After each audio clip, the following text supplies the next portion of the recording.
avons besoin. Amen, amen, amen. Mais au-delà de ces choses-là, nous devons aussi faire attention, tout en possédant ces choses-là, tout en recherchant ces choses-là, à ne pas rater la finalité qui est notre destination. Alléluia. Et pour cela, on doit veiller. Et s'il faut veiller, il faut suivre les informations. Il faut être informé. Comprendre qu'est-ce qui se passe dans le monde en rapport avec la parole de Dieu. Alors, je regardais, on célèbre l'année, la fête du serpent. Tous les pays, les gens prennent les vacances. C'est des millions, on a montré plus de 7 millions de personnes qui se déplaçaient, qui allaient dans des villages pour aller célébrer cette fête-là. Alléluia. Je dis, tiens, l'année passée, ils ont célébré la fête du dragon. Maintenant, ils célèbrent la fête du serpent. Alléluia. C'est des choses qu'il faut bien noter cela. C'est très important. Mais regardez, ici au Québec, il y a des bien-aimés qui ont découvert que la nouvelle coupure de 20 $. Écoutez bien-aimés, le diable contrôle le monde. Il contrôle tous les gouvernements du monde. Tous les gouvernements politiques sont sous le contrôle du diable et ils le savent. Inspirés par le diable. Parce que ceux qui ont établi la fête du dragon, la fête du serpent en Chine, ce n'est pas les petits pères. C'est les responsables politiques, c'est les gouvernants. Ils sont inspirés par le diable qui les a établis parce que le diable est le prince de ce monde. N'oubliez jamais qu'il a dit à Jésus-Christ dans Luc chapitre 4. La Bible dit il a élevé Jésus sur la grande montagne à Jérusalem. Il a dit à Jésus ceci, regarde toutes les puissances du monde, regarde toutes les richesses du monde, regarde toutes les gloires du monde. Et ce pouvoir, ça m'appartient. Si tu te possèdes, tu m'as donné, je vais te le donner. Alléluia. Donc, le pouvoir du monde appartient au diable parce qu'il est le prince de ce monde. Pour un temps bien déterminé par l'éternel Dieu. Et pendant ce temps-là, il exerce son pouvoir. Et il donne le pouvoir à qui il veut. Et quand il te donne le pouvoir, il t'inspire ce que tu dois faire. C'est pourquoi, bien aimé, méfie-toi de ton frère, même s'il est pasteur, il fait la politique, méfie-toi. Parce que c'est des invités, je vous ai dit, le diable, il recherche les chrétiens, il va le poursuivre à l'église. Il est déjà avec nous à l'église. Vous savez qu'aujourd'hui, il y a les églises qui célèbrent le mariage homosexuel. Amen, amen, amen, amen. Écoutez, ce n'est pas qu'on est, c'est pas comme d'homophobie ou quoi là. Mais la parole de Dieu condamne l'homosexualité. Alors quand vous voyez un pasteur qui a la même parole de Dieu, qui célèbre le mariage homosexuel, donc il se rebelle contre la parole de Dieu. Oh, celui qui se rebelle contre la parole de Dieu, c'est un sataniste, même s'il a pris le nom de Jésus. Alléluia. C'est un sataniste qui s'oppose à la parole de Dieu. Alors, aujourd'hui, les mariages homosexuels sont célébrés dans certaines églises, dans ces endroits où tous les païens croyaient que c'est là où on invoque Dieu. Aujourd'hui, on célèbre le mariage homosexuel. Amen, amen, amen, amen. C'est une chose qu'il faut retenir. Alors, je parlais de la nouvelle coupure de 20 $ canadiens. Écoutez, ils ont tout simplement pris soin de mettre les signes qui symbolisent clairement 666. Alléluia. Mais 666 dans la Bible, c'est la marque de la bête, la marque de Satan. C'est le chiffre du diable. 666. Alors dans cette coupure-là, la nouvelle coupure de 20 $, on a mis dans un coin 6 points. 1, 2, 3, 4, 5, 6. On a espacé un peu, 6 points encore. 1, 2, 3, 4, 5, 6. On a espacé un peu, 6 points encore. Ça fait 666. Alléluia. Frère Martin, que Dieu bénisse cette sœur-là.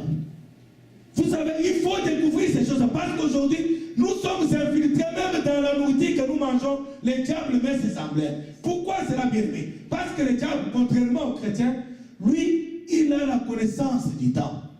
Il a une bonne gestion, il a une sagesse quant à la gestion du temps. Il gère bien son temps. Il sait que son temps, où il règne encore sur ce monde, est devenu très limité. Le temps qui lui reste est très court. Très bientôt, il sera lié, selon ce que la parole de Dieu dit, il sera lié, enchaîné pour passer toute l'éternité en enfer. Il lui reste très peu de temps. Et comme il lui reste très peu de temps, il profite de chaque seconde que ce temps-là lui donne. Il ne veut pas perdre aucune seconde. Alléluia. C'est pourquoi je disais à certains bien-aimés, 2013, aucune seconde on va le perdre. Nous avons exploité chaque seconde dont Dieu va nous donner le souffle de vie. pour prier Dieu. Parce qu'il faut que les choses changent. Pourquoi bien aimé? Parce que le diable, lui, quand toi tu ronfles, alléluia, lui ne ronfle pas. Il travaille. Il ne travaille pas pour ton intérêt, il travaille pour ta destruction.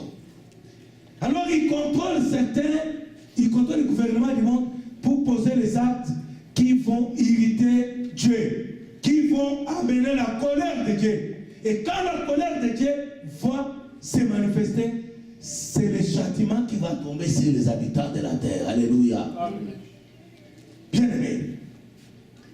6, ça fait 666. Mais, toujours la même semaine, je regarde les informations en France, le gouvernement français, le Parlement est en débat, ils ont débattu pour voter la loi, pour officialiser les mariages homosexuels. Et ça a été fait. Alléluia. Ça, c'est des choses qui devraient nous attrister, nous chrétiens. Si du moins tu es chrétien qui est debout, qui ne dort pas. Et à la même semaine, le Parlement anglais, en Angleterre, ils ont voté aussi la loi, donc le mariage homosexuel est devenu officiel. Ces choses-là, bien aimées, quand le gouvernement les décide, écoutez, selon les autres, c'est bien. Il faut aussi, c'est les droits. Nous sommes dans des pays de démocratie. Les homosexuels ont aussi des droits. Oui, ils ont les droits. Nous, on ne les prive pas de leurs droits. Amen, amen, amen, amen. Mais seulement ces droits-là, quand c'est reconnu officiellement, les gouvernements qui reconnaissent ces droits, ça attire la colère de Dieu. Alléluia. Et c'est dit quand ils s'attirent la colère de Dieu, c'est ici que vous voyez, malgré tous les efforts que ces gouvernements font, il y a un sérieux problème de suicide. Alléluia. J'ai suivi toujours hier aux informations. Ou ce matin plutôt quand je suis rentré chez moi. Le gouvernement de Pauline Marotte, c'est comme ça qu'elle s'appelle, la première ministre. La Bible, j'ai ici les émotions qu'ils ont pris des décisions, ils vont doubler des efforts et des moyens pour combattre les suicides. Alléluia. Écoutez bien aimé. On ne peut pas combattre les suicides tout en acceptant, en violant la parole de Dieu. On ne peut pas combattre les suicides tout en obéissant, en désobéissant à la parole de Dieu. Parce qu'on s'attire la colère de Dieu. Et quand la colère de Dieu descend, il peut y arriver toutes sortes de choses. Alléluia. C'est pourquoi ces gouvernements-là échouent dans certaines choses. Ils échouent sur le plan économique. Vous entendez parler de l'austérité, c'est partout dans le monde. La crise économique, c'est partout dans le monde. Pourquoi? Parce qu'ils n'ont pas le contrôle sur la nature. Et Dieu, le maître de tout, c'est lui qui a créé toutes choses par sa parole. Quand tu t'opposes à sa parole, alors tu t'attires la colère de cette parole-là. Oh, c'est cette parole-là qui a créé tout ce que vous voyez. Alléluia. Si vous lisez la Bible, vous voyez que Dieu, quand il commence, Genèse chapitre 1er, chapitre 2e, chapitre 3e, quand Dieu crée le monde, il ne fait pas un travail physique. Amen, amen, amen. Lisez la Bible. Vous ne voyez pas que Dieu, il est en train de faire ça, et puis il prend, il fait ça, et puis il ne fait pas un travail physique. La Bible déclare qu'il dit un mot. Il dit que le soleil soit, et le soleil vit. Donc il a créé tout ce que vous voyez par sa parole. Alléluia. Avec sa parole. Dieu n'a pas transpiré pour faire toutes ces œuvres que vous voyez. Les eaux de mer, les océans, les grandes choses que vous voyez ont été par sa parole. Donc c'est un monsieur très bien à l'aise assis. Il dit que la chose soit et elle vit. Que le soleil soit et il vit. Que la terre soit, et ainsi de suite. Avec sa parole, il a tout créé. Alléluia. Et maintenant, quand vous vous opposez à cette parole, bien aimée, cette parole, elle a la puissance de créer, mais elle a aussi la puissance de détruire. Amen, amen, amen, amen.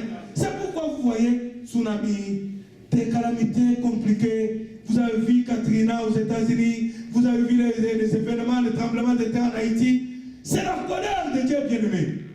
Pourquoi? Parce que les habitants de la terre ont provoqué la colère de Dieu. Quand la colère de Dieu vient, il dit un mot. Il ordonne à la parole. La parole qui a créé, la même parole peut renverser ce qu'elle avait créé. Alléluia. Et les conséquences, nous subissons. Amen, amen, amen, amen. C'est pourquoi, nous qui sommes chrétiens, nous devons être épargnés de cette colère-là. Parce que nous sommes enfants de Dieu. Alléluia.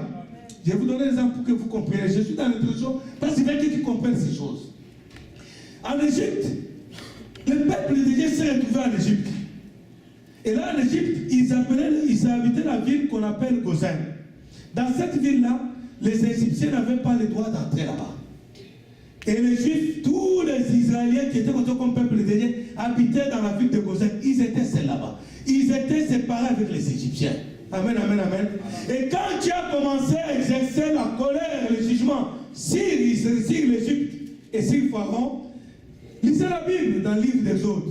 Quand Dieu va commencer à envoyer ses armées détruire l'Égypte, il a envoyé les sauterelles qui ont détruit toutes les récoltes d'Égypte. À cette époque-là, l'Égypte était la première puissance économique et la première puissance militaire dans le monde. Et malgré qu'elle était la première puissance économique, toute l'économie, Dieu va envoyer les sauterelles. Et les sauterelles vont détruire toutes les récoltes d'Égypte et la famine va entrer en Égypte. Alléluia. Bien-aimés, c'est ce qu'on appelle aujourd'hui la crise économique. Pourquoi, bien-aimés? Car si vous entrez la colère de Dieu, il va lâcher ses armées. Alléluia. Et ces armées peuvent être invisibles à vos yeux. Au moins, le résultat de ce que ces armées vont faire, vous allez les subir. C'est pourquoi dans le monde d'aujourd'hui, vous n'entendez pas de crise économique. C'est dans tous les pays du monde. Écoutez-moi bien aimé. Vous qui travaillez, ça c'est en privé, ça entre nous. Faites attention avant d'aller prendre les hypothèques des maisons aux 30 ans. Parce que la crise économique, elle va venir ici aussi. Aucun pays n'échappera à la colère de Dieu. Sauf les pays qui vont s'aligner derrière la parole de Dieu. Amen, amen, amen. Et vous entendez ces choses-là, vous les écouterez rarement en Israël. Parce qu'en Israël, quand bien même les gouvernants sont païens et même sataniques, mais dans leur constitution, ils ont calqué la constitution sur la parole de Dieu. Amen, amen, amen, amen, amen. Bien-aimés dans le Seigneur. Nous qui sommes chrétiens, on devait éviter cette colère-là, parce que nous sommes les enfants de Dieu. On ne devait pas subir les conséquences de la colère de Dieu. Alléluia. Et le peuple d'Israël qui était en Égypte, qui était causé comme peuple de Dieu, quand on a envoyé les sauterelles, les drames se faisaient seulement dans le territoire d'Égypte où habitaient les Égyptiens. Ça ne touchait pas Goshen. Donc le peuple de Dieu était épargné. Quand bien même ils étaient en Égypte, quand Dieu va frapper l'Égypte de ténèbres, la Bible dit que tout l'Égypte était dans les ténèbres, sauf à Goshen, là où habitait le peuple de Dieu. Là où habitait Israël, il y avait la lumière. Alléluia. Il y avait les ténèbres tel qu'à midi, on ne veut pas se voir à 1 mètre à midi. Tout était ténèbres. Alléluia. Mais la Bible dit que là où il y avait le peuple d'Israël, il y avait la lumière. Nous, chrétiens, aujourd'hui, nous sommes ceux qui étaient dans le temps le peuple d'Israël. Nous sommes peuple de Dieu. Quand il y a les ténèbres, on ne devait pas être dans les ténèbres, nous. Quand il y a la crise économique, on devait échapper à ces choses-là. Mais malheureusement, nous subissons aussi. Pourquoi? C'est que nous allons voir dans les Écritures. Amen, amen, amen, amen. Écoutez bien, aimé. Quand ces choses-là, ça se passe, moi je regarde et je dis, bon, qu'est-ce que Dieu peut faire dans des circonstances comme ça? Il va frapper des pays qui font des décisions, qui votent des lois contre la parole de Dieu. Ce que Dieu va faire sur son trône,